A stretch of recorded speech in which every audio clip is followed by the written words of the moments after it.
Starting a company can be like riding a roller coaster blindfolded. There are going to be steep climbs and sudden drops, and a seemingly unending series of loops and turns. And just like a roller coaster, it's always easier when there's someone on the ride with you. Here at Bosses Who Brunch, we don't buy into the myth of overnight success.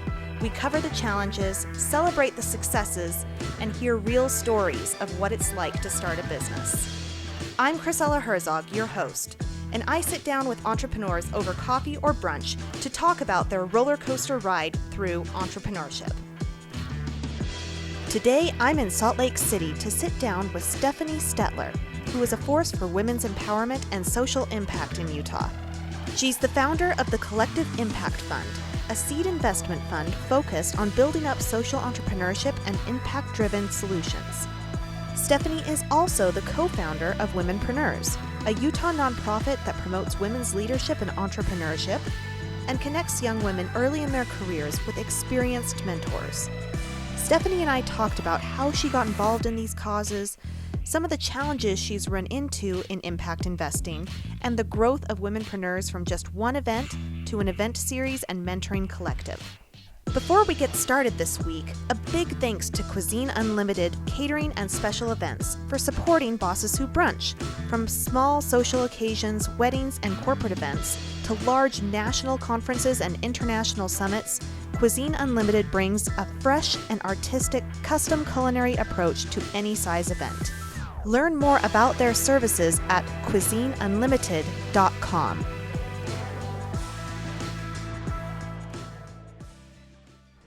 So Stephanie, tell us a little bit about your background. How did you get involved in social entrepreneurship and women's entrepreneurship and everything that you're doing today?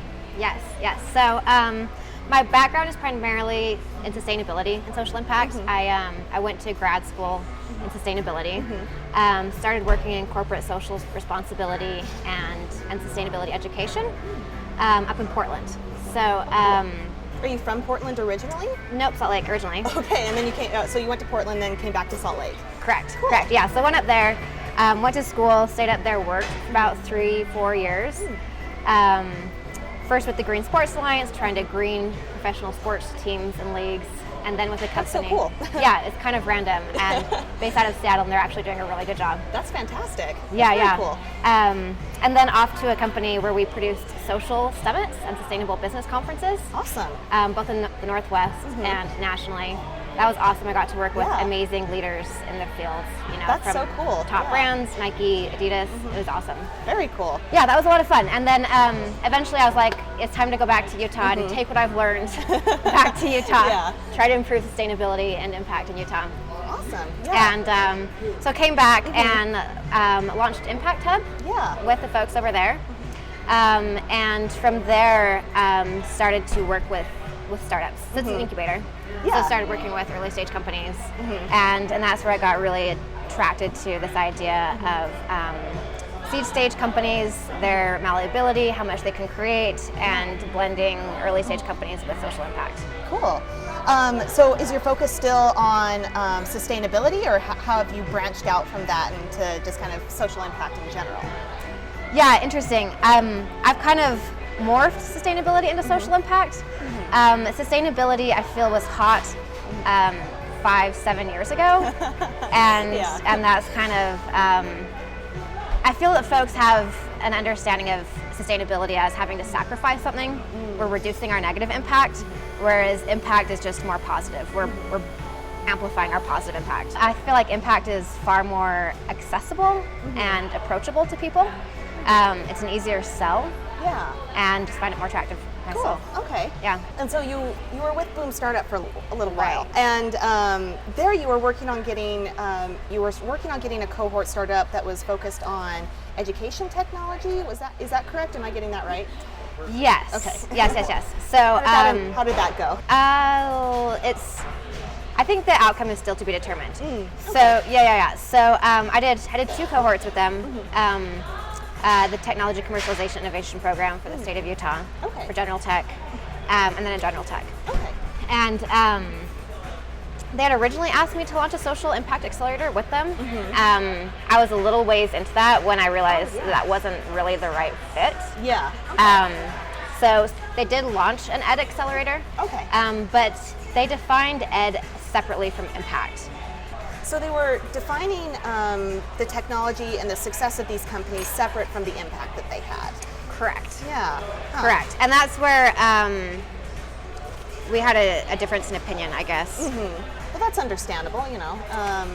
If you like, especially with something like education, where that does end up impacting so many people's lives. It seems like impact is something really important to consider as that, but it's not something that investors or maybe even the people who are building companies think about down the line necessarily. So. Right, and that's where I see the gap. In that the traditional model is to commercialize a technology, find customers, find investors, and sell as much of it as you can, versus actually solving the problem for all of the stakeholders. Yeah, I right. agree there. Right. Yeah. Yeah. So, so difference of opinion, and you ended up leaving Boom Startup, and you've been working since then on starting your own impact accelerator, the Collective Impact Fund, right? Correct. So tell me about what your plan is for that.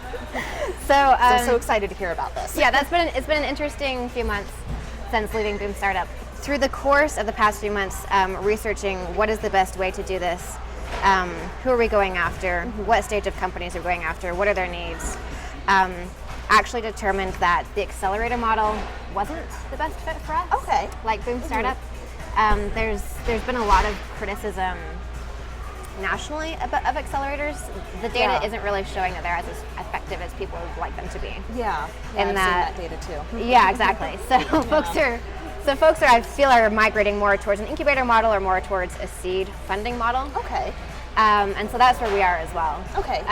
Which one are you thinking of? More of a seed funding model. Okay, that's cool. Yeah, I would imagine an incubator would be very difficult to make effective long term, or at least a lot of work to get involved with that. Actually, we can pause this for a second while we eat, so. All right, and we'll be right back.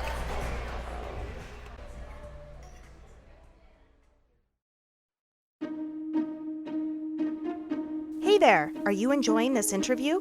Are you looking for a supportive community to help you on your own path through building a company? Join the Bosses Who Brunch Facebook group, where we move beyond the fake it till you make it mindset to build healthy mindsets to entrepreneurship. We can't wait to meet you. Now, back to our interview. Okay, and we are back after a delicious breakfast. We were just talking about Collective Impact Fund and how you guys are looking at a seed funding model. So, so tell me a little bit about some of the obstacles you've run into, maybe some of the challenges you've run into in trying to get to that point, and where you are now, and some of the successes too, of course. Yes, definitely. I mentioned a bit while we were eating that the original model was an accelerator model. Modeled from what I'd learned at Boom Startup. We were pulling together sort of a scrappy $1 million fund to support a couple different cohorts over a few years. And the more that I talked with leaders in Utah and scrutinizing investors, and I was able to better understand the flows of capital in Utah, I was able to realize that it really needed to be a bigger fund, you know, to be sustainable and to not leech off of other investors. To be an accelerator fund in that way, right? Well, to just be a seed fund, or a fund at all. Oh, okay. Right, so it had been a dual nonprofit for-profit model, in which case we had to raise all of the nonprofit funding to provide for the training and whatnot. And so we decided to shift more to more of a traditional seed fund model, where we're raising about $5 million, taking our time to raise to make sure that we have the right people on board. That's good. People who are actually invested in the long-term output of the fund. That's awesome. Yeah. So how's that coming, and when do you think you'll get to the $5 million point? $5 million? Yeah. Yeah, we're taking our time. Impact is still new in Utah. There is not an impact fund here yet. Yeah, I've noticed that. And impact is still, makes people a bit wary. I think that in some ways Utah is very forward thinking, and there are a lot of leaders here in certain areas, and in other ways it's very traditional, right? Yeah. Yeah. And so And so regarding investment, it's just, I think it's a new asset class to a lot of people, and they don't, they're very skeptical of the risks still. That makes sense. And so I think it's just going to take a little bit more time to build with a lot of education involved along the way. Yeah, I was going to ask about education next. Like, what are some of the things or some of the concerns you've heard about impact investing here? And like, how have you talked to people or tried to convince them or educate them about what impact investing is? My impression is that everybody's open to it as long as it's not their money, right? So that tells me that people just want to see it before they invest in it. Okay, that makes sense. Right. And organizations like Impact Hub are starting to set that precedent of mixing doing well while doing good. Sure. You know, Cotopaxi's made a lot of waves around here, showing people that you can create impact as well as generate a profit. And I think that some of those leading entities are slowly teaching folks how it works. Cool. Well, that's good to hear. That's positive news. That's a bit positive. Yeah. And so I'll shift gears now to your other project, Womenpreneurs, which is something you've been working on for almost the entire time that I've known you.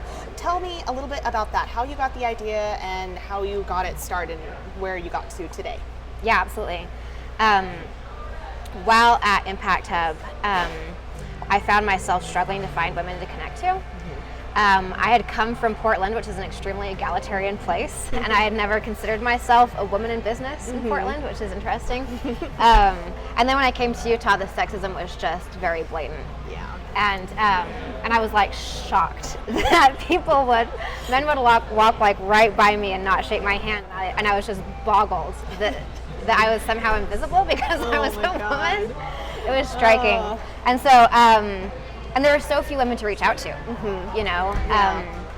And so I just thought, what if I just like gather some of the women that I think are amazing and put them on stage, and then I can learn from them, and other people can as well. Yeah. So we did our first event. I collaborated with folks at ClearLink. Cool. And we did our first event. It was really small in 2014 at Impact Hub. And were you there?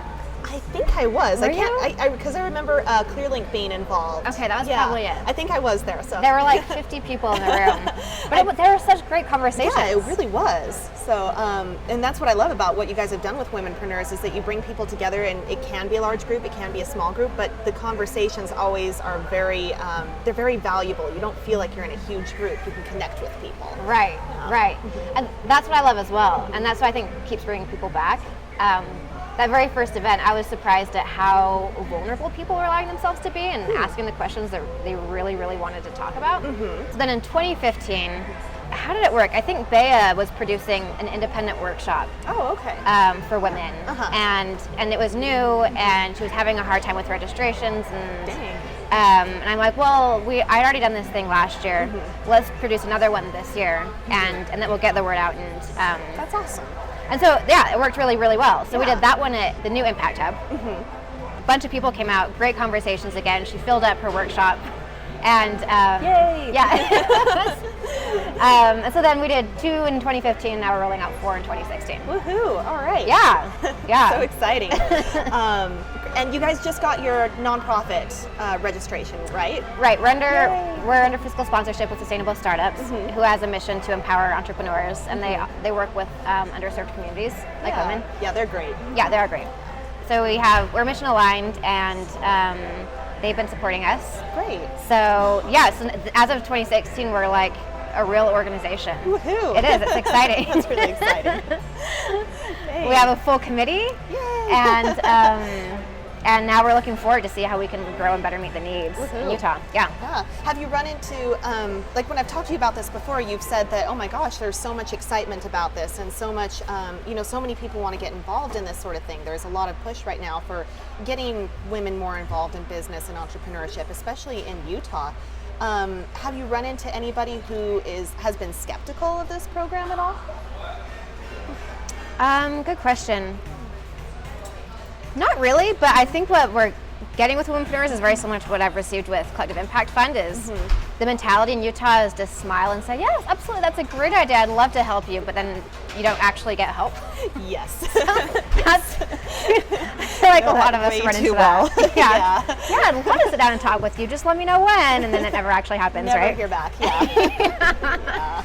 Oh, that's a great idea. I'd love to be involved in what? Yeah. You never register? Okay. I'd love to be a part of that silence. But what's easier with with Womenpreneurs and Collective Impact Fund is it's an easier sell. I think that everyone generally agrees that business is better with female empowerment, and there are other women's organizations in Utah, you know them, Women's Resource Institute, Women's Networking Group, NAWBO, and whatnot. Yeah, they're all over the place. They're all over the place. Fantastic. What makes this different, I think the reason why all of our events sell out early is that we're just speaking a different language and we're reaching out to a different demographic in ways that they want to be communicated with. Yeah. So tell us a little bit about who the people are that you're targeting with Womenpreneurs, and who would be a good fit for coming to an event. Well, we generally say everyone is welcome to come. Yeah. All ages, all sectors, all genders. But generally who shows up are women in their early careers. So women in their 20s, 30s, early 40s who are eager, ambitious, and sinking their teeth into their work. Yeah. Women who are actively vying for connections to accelerate their careers. And so it's not just entrepreneurs, even though it has the preneurs in the name of the program. Correct. It's people who are also looking to improve their situation, even if they're working for somebody else. Absolutely. Yeah. We generally say that it's a professional collective promoting entrepreneurship to accelerate female leadership. I love that. And entrepreneurship is a mindset, right? It applies to wherever you're working. If you're volunteering, if you're working inside a corporation, if you're wherever you are, it's a matter of grabbing life by the horns and rocking it, right? Fantastic. So what are your plans for the next little bit for Womenpreneurs, for Collective Impact Fund? What are the next few months like for you? Scaling both. Collective Impact Fund, we are in a place where we are looking for other champions. There are a few of us now, but we're looking for champions who see the vision and want to dive in and commit to the mission and the growth. Womenpreneurs, we are scaling the organization. So we have 3 more events set for this year, plus working with StartFest in January. That's fantastic. In winter. We're super excited about that. And building a mentoring collective for Womenpreneurs. I mean, mentoring has kind of been a key aim of Womenpreneurs, making connections and providing mentors to one another and to people who need them. And so building some cohesion and structure around that to better provide value. So you're hoping to be sort of a center hub for a network of mentors that can help women in the community reach their career goals, right? Is that that's what I'm understanding? Definitely. Okay. Definitely. So as of right now, we've been in Salt Lake City, but there's some cool organizations in Provo and some cool organizations in Ogden, and we think that we can work together to create sort of a mentor database. Yeah. Well, that's fantastic. Good luck with all of that. Yeah, thanks. All right. Was there anything else you wanted to talk about? I guess that's it. I mean, keep your eye out for upcoming events. Yeah. Oh, yeah. Where can we find out more information about Womenpreneur stuff? Womenpreneursutah.org is our website. The Facebook page is pretty active. Lots of information there, as well as profiles of local leaders and mentors. Well, thank you so much, Stephanie. It's been wonderful to talk with you today. It's been a pleasure.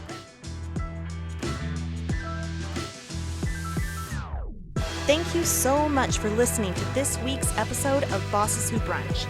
If you enjoyed this episode, please rate us on iTunes. And if you're an entrepreneur who's looking for even more awesome support, come attend one of our Bosses Who Brunch meetups in Utah, or join our Bosses Who Brunch Facebook group. Bosses Who Brunch is a production of White Hat Magazine. You can find more information about White Hat Magazine and Bosses Who Brunch at whitehatmag.com.